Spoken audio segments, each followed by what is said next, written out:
झूठे सपने में गांव के लिए कोई जगह नहीं है। अपने गांव गोद लेने की जो बात कही थी, क्या वो भी जुमला था अध्यक्ष जी? पता नहीं जिस गांव को गोद लिया था उसका नाम भी किसी को याद है कि नहीं। जिसे गोद लिया जाता है उसे अनाथ बनाकर छोड़ देना अच्छी बात नहीं है। बल्कि हमें याद है कि प्रधानमंत्री जी ने बड़े पैमाने पे गांव गोद लिए थे। और सोचिए, अगर देश के प्रधान सांसद अगर किसी गांव को गोद ले लें और उस गांव की तस्वीर न बदले, तो शायद मैं नहीं समझता हूं कि किसी गांव की तस्वीर 10 साल में बदली होगी। मुझे वो गांव जिसको उन्होंने गोद लिया,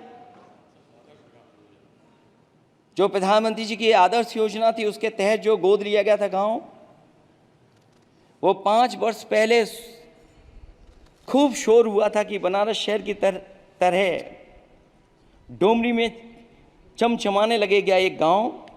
हकीकत में कुछ नहीं हुआ।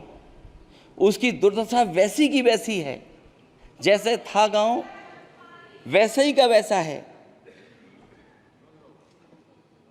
टूटी सड़कें, कच्ची पगडंडियां, उखड़े और टूटे हुए ईंट के खंजे, बदहाल हैंडपंप, पावरलूम और पंखे के जाली के कारखाने को आखिर कब तक रफ्तार मिलेगी जो उस गांव में काम होता था, लोग करते थे। खाली पड़े रसोई गैस के सिलेंडर, अंधाधुंध बिजली कटौती के बीच इस गांव के लोगों को हर सुबह मजदूरी की कभी ना खत्म होने वाली तलाश आखिर कब पूरी होगी। तो सोचिए, एक गांव की तस्वीर ये है। जो गांव कभी गोद लिया गया था उस गांव की भी तस्वीर नहीं सुधर पाई है। जो भाजपा के स्मार्ट सिटी के झूठे सपने में गांव के लिए कोई जगह नहीं है। अपने गांव गोद लेने की जो बात कही थी, क्या वो भी जुमला था अध्यक्ष जी? पता नहीं जिस गांव को गोद लिया था उसका नाम भी किसी को याद है कि नहीं।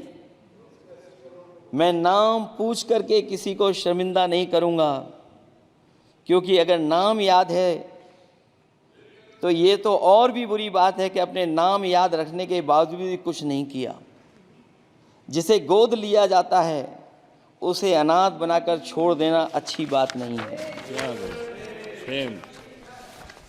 और अगर तस्वीर अध्यक्ष महोदय बदली हो 10 साल में उन तमाम गोद लिए हुए गांवों की, तो मैं सत्ता पक्ष के लोगों से कहूंगा जरूर इस सदन में बात रखें।